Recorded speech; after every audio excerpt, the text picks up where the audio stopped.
नमस्कार, मैं प्रियंका पटना स्टूडियो से और आप देख रहे हैं केबीसी न्यूज। बढ़ते हैं आज की कुछ खास खबरों की ओर।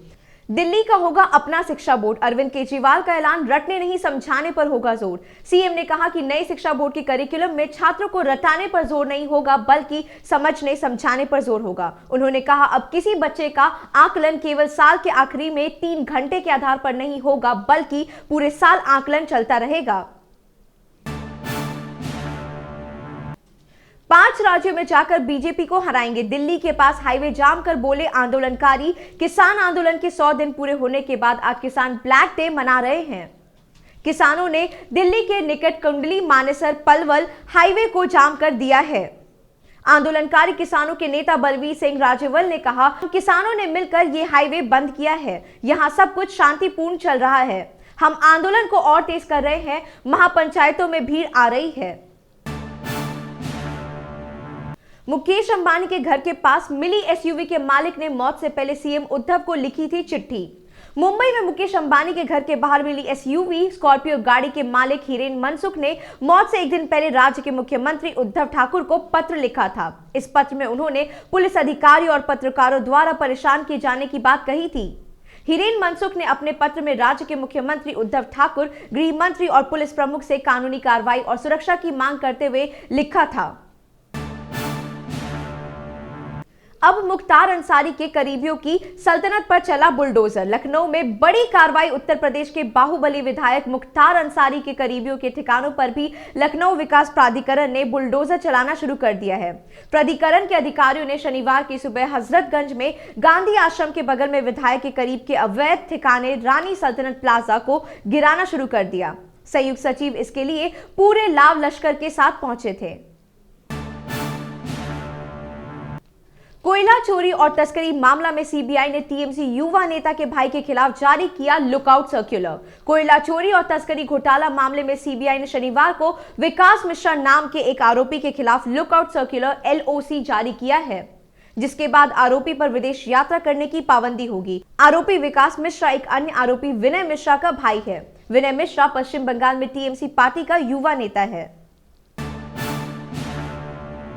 भारत में बढ़े कोरोना के नए मामले, पिछले 24 घंटे में आए 18,327 नए कोविड केस, 108 की मौत। भारत में एक दिन में कोरोना वायरस संक्रमण के 18,327 नए मामले सामने आने के बाद संक्रमितों की संख्या बढ़कर 1,11,92,088 हो गई। देश में 36 दिनों के बाद संक्रमण के ये सर्वाधिक मामले हैं और इसी के साथ लगातार चौथे दिन मरीजों की संख्या में वृद्धि दर्ज की गई। यह संख्या अब तक 1,80,304 पर पहुंच गई है। सरहद पर जान बिछाते जिनके बेटे, उनके लिए कीले बिछाई दिल्ली सीमा पर। केंद्र पर राहुल गांधी का तंज। कांग्रेस के पूर्व अध्यक्ष राहुल गांधी ने किसान आंदोलन के 100 दिन पूरे होने पर फिर से केंद्र सरकार पर निशाना साधा। उन्होंने कहा है कि जिन किसानों के बेटे देश की सरहद पर अपनी जान बिछाते आए हैं, उन्हें दिल्ली आने से रोकने के लिए केंद्र की बीजेपी सरकार ने दिल्ली सीमा पर कीले बिछाई हैं। उन्होंने कहा है कि किसान अपना अधिकार मांग रहे हैं, लेकिन केंद्र की सरकार अधिकार देने की बजाय उन पर अत्याचार कर रही है। तमिलनाडु असेंबली इलेक्शन 2021 में AIADMK ने बीजेपी को दी 10% से भी कम सीटें, लेकिन PMK को मिली ज्यादा। तमिलनाडु में सत्तारूढ़ दल AIADMK ने शुक्रवार को आगामी विधानसभा चुनाव के लिए अपने सहयोगी दल भारतीय जनता पार्टी यानी बीजेपी को 20 सीटें दी, जो कि राज्य के चुनाव में उनके अन्य सहयोगी दल PMK से 3 कम हैं। किसान आंदोलन के 100 दिन, राकेश टिकैत ने भरी हुंकार, बोले आखिरी सांस तक लड़ेंगे, जीतेंगे। कृषि कानूनों के खिलाफ प्रदर्शन कर रहे किसानों के आंदोलन को आज यानी 6 मार्च को 100 दिन पूरे हो गए हैं। इस मौके पर किसानों ने काले झंडे दिखाने और KMP एक्सप्रेसवे जाम करने की घोषणा की है। इस बीच राकेश टिकैत ने किसानों का आभार व्यक्त करते हुए कहा कि कृषि कानूनों के खिलाफ समाधान तक, आखिरी सांस तक संघर्ष चलेगा और हम जीतेंगे। प्रियंका गांधी के चाय बागान की तस्वीर पर केंद्रीय मंत्री का तंज, कहा जैसे लग रहा है किसी फिल्म की शूटिंग हो रही है। प्रियंका गांधी वाड्रा के असम दौरे को लेकर बीजेपी आक्रामक नजर आ रही है। शुक्रवार को बीजेपी के नेता और केंद्रीय मंत्री जितेंद्र सिंह ने कांग्रेस महासचिव के असम दौरे को लेकर कटाक्ष किया। तमाम सियासी अटकलों के बीच मिथुन चक्रवर्ती रविवार को साझा कर सकते हैं। पीएम मोदी के साथ मंच। बॉलीवुड अभिनेता और टीएमसी से राज्यसभा के पूर्व सांसद मिथुन चक्रवर्ती कल यानी 7 मार्च प्रधानमंत्री नरेंद्र मोदी के साथ कोलकाता के ब्रिगेड परेड ग्राउंड में मंच साझा कर सकते हैं।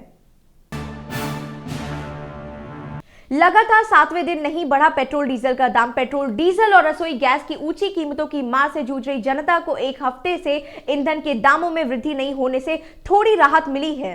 तेल विपणन कंपनियों ने आज यानी शनिवार को लगातार 7वें दिन पेट्रोल और डीजल के भाव को स्थिर रखा है। टीएमसी की शिकायत पर चुनाव आयोग ने वैक्सीन सर्टिफिकेट से पीएम मोदी की फोटो हटाने का आदेश दिया है। सूत्रों ने यह जानकारी दी है कि चुनाव आयोग ने उन राज्यों से वैक्सीन सर्टिफिकेट के ऊपर से पीएम मोदी की तस्वीर हटाने के आदेश दिए हैं जहां पर अगले कुछ हफ्तों में चुनाव होने हैं। लद्दाख में भूकंप के तेज झटके। रिक्टर स्केल पर मापी गई तीव्रता 3.6। आज सुबह लद्दाख की धरती पर भूकंप के झटके महसूस किए गए। नेशनल सेंटर फॉर सिस्मोलॉजी के मुताबिक सुबह 5:11 पर लद्दाख में भूकंप के तेज झटके महसूस किए गए। रिक्टर स्केल पर इसकी तीव्रता 3.6 दर्ज की गई। अखिलेश यादव का मोदी सरकार पर तंज। समाजवादी पार्टी के अध्यक्ष अखिलेश यादव ने शुक्रवार को भारतीय जनता पार्टी यानी बीजेपी की सरकार पर निशाना साधते हुए कहा कि सत्ता के अहंकार ने दिल्ली में बैठे शासकों को अंधा और बहरा बना दिया है। पंजाब विधानसभा में कृषि कानूनों को वापस लेने की मांग को लेकर प्रस्ताव पारित। पंजाब विधानसभा ने केंद्रीय कृषि कानूनों यानी फार्म लॉज को वापस लेने की मांग को लेकर शुक्रवार को एक प्रस्ताव पारित कर दिया। मुख्यमंत्री कैप्टन अमरिंदर सिंह ने इन कानूनों का विरोध कर रहे किसानों के बारे में अपमानजनक बयान देने के लिए बीजेपी नेताओं पर निशाना साधा। ऐसी ही खबरों को जानने के लिए बने रहे हमारे साथ और देखते रहे केबीसी न्यूज। आपको रखे कदम आगे।